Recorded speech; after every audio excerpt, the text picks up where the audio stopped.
May 2014 marked the beginning of a new historic low for Kenya's tourism industry, for it was during that month that hundreds of British tourists were forced to abruptly cut short their stay after the UK's Foreign Office declared Mombasa and the surrounding coastal region unsafe for its nationals.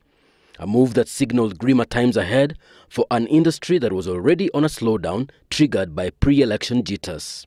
International tourist arrivals to Kenya between 2011 and 2014 dipped by 26% according to the Kenya National Bureau of Statistics. And in the case of the UK, which is Kenya's biggest source of international tourists, the number of Britons who visited Kenya by 2014 had slid by 37%.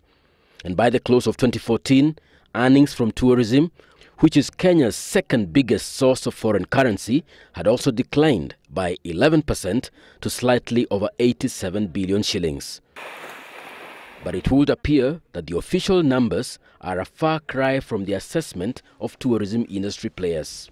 When we look at our 2011 performance and compare it with the current performance, our figures indicate we are down in the region of about 60% on average across the country, 60%.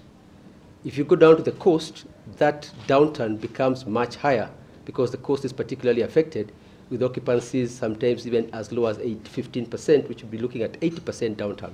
Hotels in Mombasa remain largely empty, and so are their white sandy beach fronts. Resident bands have been forced to play foreign tunes to a largely local audience. In the last 1 year, 23 hotels along Kenya's coast have been forced to close business, sending at least 40,000 Kenyans into joblessness.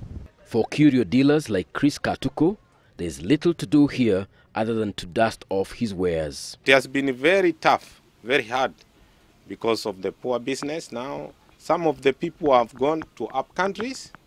They are doing hard jobs there, jobs which they have not been used to, but they had no option. But hope now abounds following the UK's decision to lift its travel advisory against Mombasa and Kilifi counties. But not all of Kenya's 500 kilometers of pristine beach coastline has been declared safe yet for UK nationals. An advisory does remain in place for the northern part of the coast, that is Lamu, down to Malindi, and the northeast border with Somalia.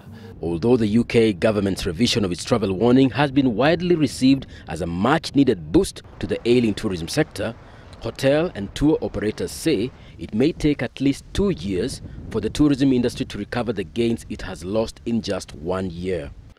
And this is especially considering that travel bookings are usually made at least 1 year in advance. We still aware to the fact that 2016 is the gone year and 2017 is an electioneering year.